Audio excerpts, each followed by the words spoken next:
Usamaru Furuya's Lychee Club, or Lychee Light Club, is a manga series I've been wanting to talk about. It's relatively unknown in most Western manga circles, but it's a bizarre one that fans of Maro Suehiro and Junji Ito would enjoy.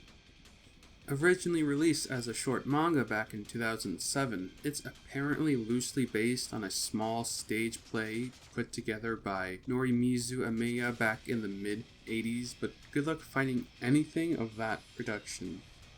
Now, I'm familiar with Norimizu because of his acting in the movie Rubber's Lover, but that's a topic for an entirely different video. Okay, ready for this?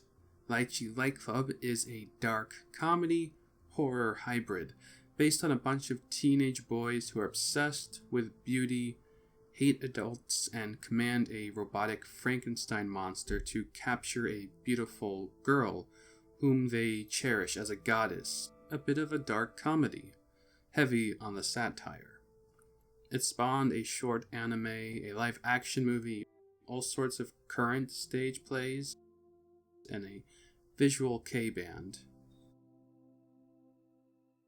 And it's Guro, and do you know how I know that? Well, the eyeball licking. I swear, that eyeball licking trope is in every Guro manga.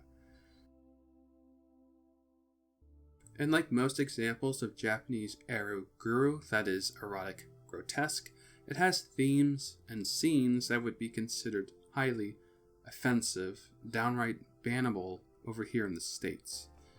But it's all about understanding the context, understanding the themes, and keeping in mind the cultural differences. Understanding that what may offend you here certainly doesn't mean much to a Japanese audience. Visually, it's an alternate Showa era world. The outfits are an obvious homage to that. So these gloves and hats, a lot of these designs owe a lot to this figure here, in the Tale of the Imperial Capital series. And then there's, of course, the doomed Megalopolis as well. Even M. Bison was influenced by this guy.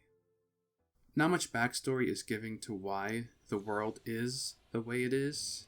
We're just kind of plopped right into the middle of this world. Kind of like a cyberpunk story. Well, it is obvious when something is or isn't cyberpunk, but take those familiar dystopian themes, but stick them in an industrial-like setting instead.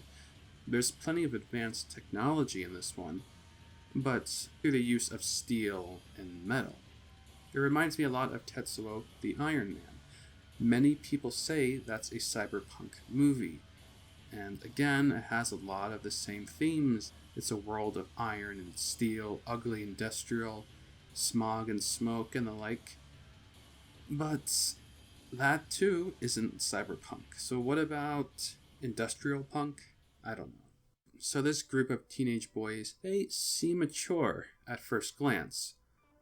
But the divide amongst them certainly shows us who the real mature ones are and who aren't. There are some obvious parallels here with the Nazi Party. I mean, German language is used at times, so it's not like Usamaru was trying to be subtle here.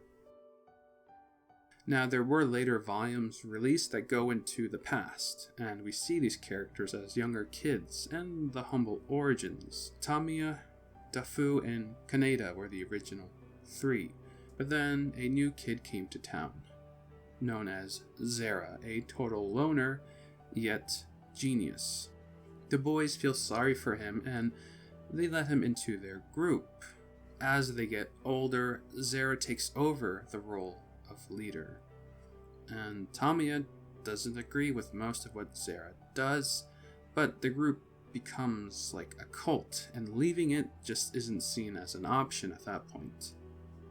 So then there's Jaibo. He seems to be the fan favorite.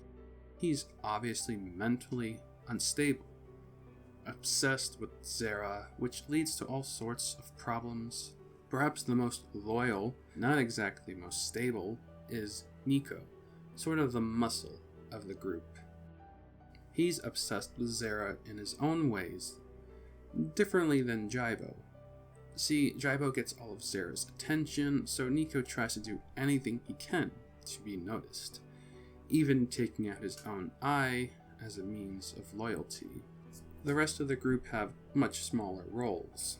Raizo is flirty, flamboyant, in charge of taking care of Kanan, who I will get to later. Jacob is perhaps the most forgettable, he's kind of goofy. Dentaku has a kind of major role, he's the brains behind a lot of the group's course of actions, the one in charge of constructing and controlling their robotic monster of theirs. Kanan is an older girl who's kidnapped by the boys, representing pure innocence, which not only delights Zera but frustrates him at times, too. Lychee fruit plays a major role to the overall story. Besides being in the title, the fruit is used to represent the lustful nature between Jaibo and Zera. They do this odd gesture here. It's also used as a fuel source for their creation, which they named Lychee.